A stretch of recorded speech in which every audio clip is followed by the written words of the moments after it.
Gracias te damos, Padre, por permitirnos nuevamente estar reunidos para poder compartir y aprender más de tu palabra. Ya finalizando este módulo, Señor, te pedimos también que continúes dándonos sed y hambre de tu palabra para que podamos seguir, Señor, estudiando tus santas escrituras. Te pedimos dirección, Señor, en la carrera que cada uno tiene, Señor, destinada, que sea conforme siempre a tu voluntad. Te encomendamos nuestras vidas. En el nombre de Jesús. Amén. Continuamos con este módulo, cartas generales, ya entrando a la última lección, número 20. Vamos a entrar a la segunda parte de la carta de Judas. En el punto 4, pues vamos a mencionar los ejemplos en la historia con respecto a los falsos maestros. En los versículos del 5 al 7 nos dice así: mas quiero recordaros que ya que una vez lo habéis sabido, que el Señor, habiendo salvado al pueblo, sacándolo de Egipto, después destruyó a los que no creyeron, y a los ángeles que no guardaron su dignidad, sino que abandonaron su propia morada, los ha guardado bajo oscuridad, en prisiones eternas, para el juicio del gran día, como Sodoma y Gomorra, y las ciudades vecinas, las cuales de la misma manera que aquellas, habiendo fornicado e ido en pos de vicios contra naturaleza, fueron puestas por ejemplo, sufriendo el castigo del fuego eterno. En este punto vemos Israel incrédula. En el versículo 5, mas quiero recordaros, ya que una vez lo habéis sabido, que el Señor, habiendo salvado al pueblo, sacándolo de Egipto, después destruyó a los que no creyeron. El escritor alaba a los creyentes por su conocimiento de las escrituras del Antiguo Testamento, mediante el uso del verbo saber conocer. Indica que los lectores ya tienen el conocimiento de los hechos históricos, tocante a los ejemplos que está a punto de usar. Vemos también la liberación divina. El primer ejemplo proviene de la historia de Israel cuando el Señor sacó a su pueblo de la esclavitud de Egipto. El relato bíblico revela que fue Dios quien destruyó a los incrédulos en el desierto. Esto lo vemos en Números 14, 29 al 37, Hebreos 3, 17 al 19. Vemos también que esta nación tan altamente privilegiada fue testigo de muchos milagros asombrosos que lograron su liberación de la esclavitud.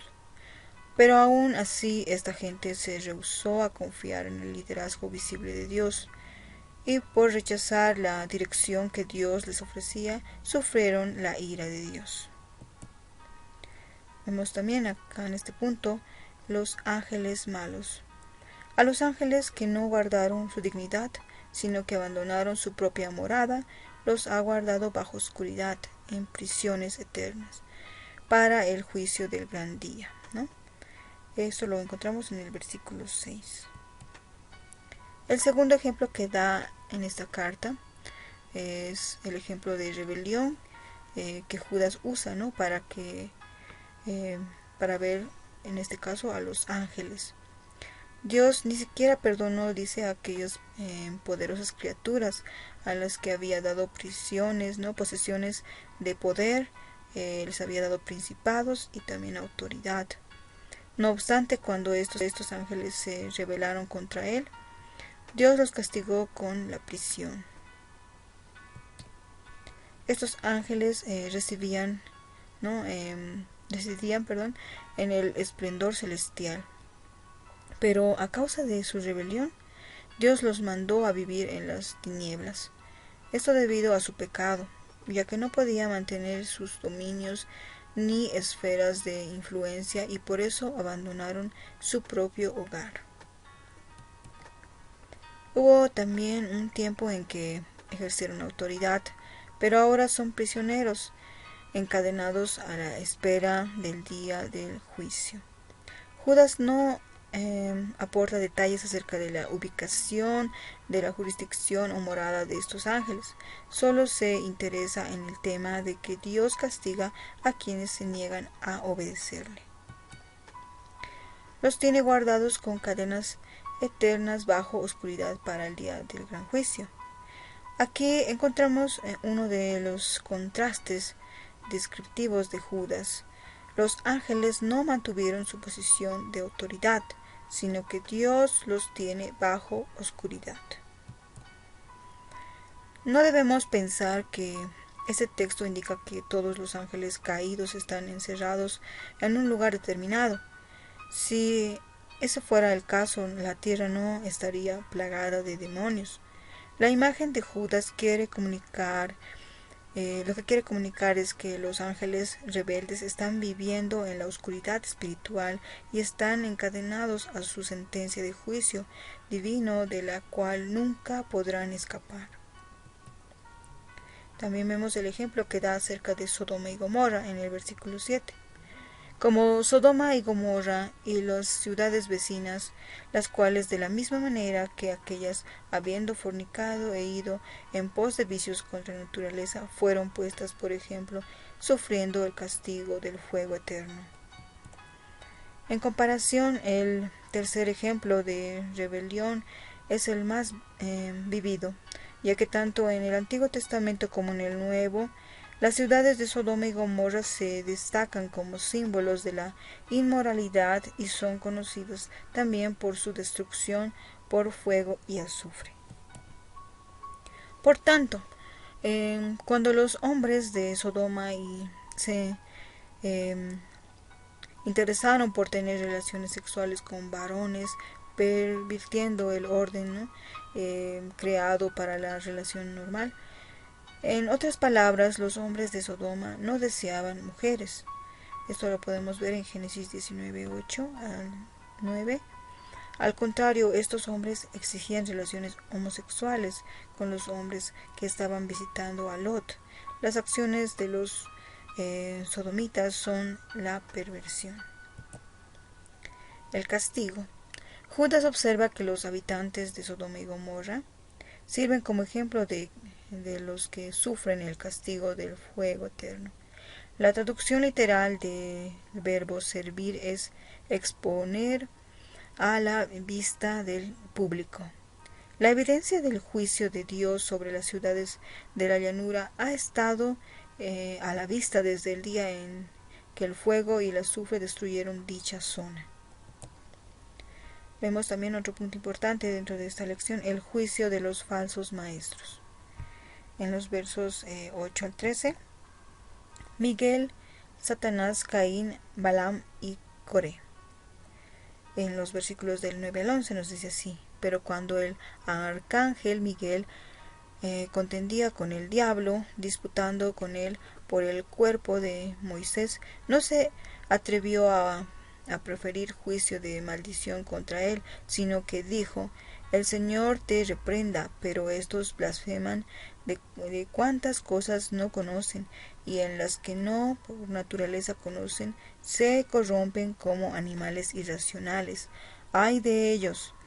Porque han seguido el camino de Caín, y se lanzaron por lucro en el error de Balaam, y perecieron en la contradicción de Coré. Judas pasa ahora a describir a los falsos maestros, y lo hace comparándolos con los israelitas incrédulos, los ángeles rebeldes y los sodomitas pervertidos. Por consiguiente, llegamos a la conclusión de que el propósito de Judas es demostrar que el juicio de Dios recae sobre quienes se rebelan: Caín, Balaam y Coré. Estos tres ejemplos no constituyen simplemente interesantes relatos históricos. Judas usa las tres referencias para demostrar que en su propio tiempo los inicuos todavía buscan destruir al pueblo de Dios. En esta parte de las exhortaciones a los creyentes, ya en los versículos 17 al 23, pues nos dice así, ¿no? Recuerden el Evangelio. En el versículo 17 al 18 nos dice así la palabra de Dios: Pero vosotros, amados, tened memoria de las palabras que antes fueron dichas por los apóstoles de nuestro Señor Jesucristo, los que os decían: en el postrer tiempo habrá burladores que andarán según sus malvados deseos. Judas ahora emite un mandato a sus lectores. Recuérdense, ¿no? Antes les ha dirigido palabras de aliento al encomendarlos, ¿no?, por sus conocimientos de las enseñanzas del Antiguo Testamento. Pero ahora se hace necesario un mandamiento directo, porque el descuido del conocimiento de los hechos de la fe es perjudicial para la salvación. Los lectores deben ser capaces de reconocer el mensaje del Evangelio para poder defenderse de los perniciosos ataques de los herejes. Deben saber que pueden oponerse efectivamente a sus adversarios mediante el Evangelio predicado por los apóstoles de Cristo. También otro punto importante que trata en esta carta: huyan de los herejes, ¿no? En los versículos 19, estos son los que causan divisiones, los sensuales que no tienen al Espíritu. De esta manera se refiere, ¿no?, a los herejes. Y Judas declara que los herejes se dejan llevar por sus propios instintos y no tienen el Espíritu. Esas personas son apóstatas. En forma sucinta, Judas las consigna a su lugar. No tienen parte alguna en la iglesia porque carecen del Espíritu de Dios. Y nos dice también que perseveren y oren. Ya en el versículo 20 al 21 nos dice así: pero vosotros, amados, edificados sobre vuestra santísima fe, orando en el Espíritu Santo, conservaos en el amor de Dios, esperando la misericordia de nuestro Señor Jesucristo para vida eterna. La cuarta virtud cristiana que Judas presenta ahora es la esperanza. Es cierto que la palabra misma no aparece en el texto, pero sabemos que el contexto expresa claramente la idea. Tener esperanza y aguardar ansiosamente son conceptos de los cuales este texto da testimonio. El texto dice literalmente: mientras esperan con anticipación. Esta expresión, por ejemplo, es la que también se usa para describir nuestra expectativa de la resurrección en Hechos 24:15, la perspectiva de la gloria eterna en Tito 2:13 y la actitud de los siervos que esperan el regreso de su amo. Esto lo vemos en Lucas 12:36. El cristiano aguarda con ansias el día del juicio, en el que la misericordia de Cristo lo absolverá. En otras palabras, el texto llama la atención al día del juicio, en que todos los creyentes experimentarán la misericordia de nuestro Dios, en tanto que los malvados recibirán su justa retribución. También vemos acá, en este punto, demuestren misericordia, también nos dice ya en los versículos 22 al 23. Algunos que dudan, convéncelos; a otros salvad, arrebatándolos del fuego; y de otros tened misericordia con temor, aborreciendo aún la ropa contaminada por su carne. Hay algunas almas en duda que necesitan vuestra compasión. Judas alerta a los lectores acerca del peligro en el que algunos cristianos se encuentran cuando se ven confrontados por los apóstatas. En 2 de Pedro 2:18 podemos verlo. También cuando esta gente comience a dudar las enseñanzas cristianas, afírmenlos, dice, ¿no?, dándoles ayuda y comprensión. Eviten toda clase de críticas. En su lugar, demuestren misericordia y amor para los que no vacilan.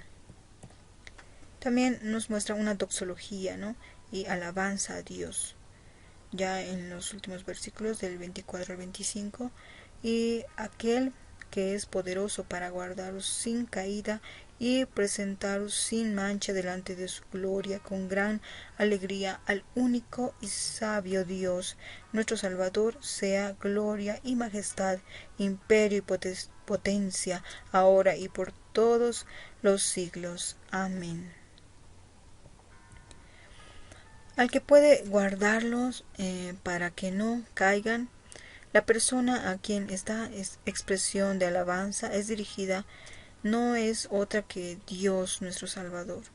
Aunque los creyentes estén observando la apostasía de los herejes, saben que Dios es capaz de proteger a los suyos y de mantener su salvación intacta. Compárese también con la declaración jubilosa del apóstol Pablo: estoy seguro de que es poderosa para guardar lo que le he confiado para aquel día, ¿no? Segundo Timoteo 1 al 12. Y vemos que Dios siempre nos guarda. De esa manera habríamos concluido con este módulo, ¿no? Y esta lección. Gracias, amado Padre, por permitirnos, Señor, llegar este día, Señor. Te pedimos también que nos ayudes a poder continuar, Señor, con nuestros estudios bíblicos. Te pedimos, Señor, dirección, sabiduría necesaria para poder obedecer tu palabra y poder reflejar todo esto que aprendemos, que no se quede solamente en conocimiento, sino que también podamos aplicarlo también en nuestras vidas. Cuánta falta nos hace también poner en práctica. Gracias, amado Padre, por toda tu bendición, tu misericordia y tu gracia. Así nos despedimos en el bendito nombre de tu Hijo amado, mi Señor Jesucristo. Amén.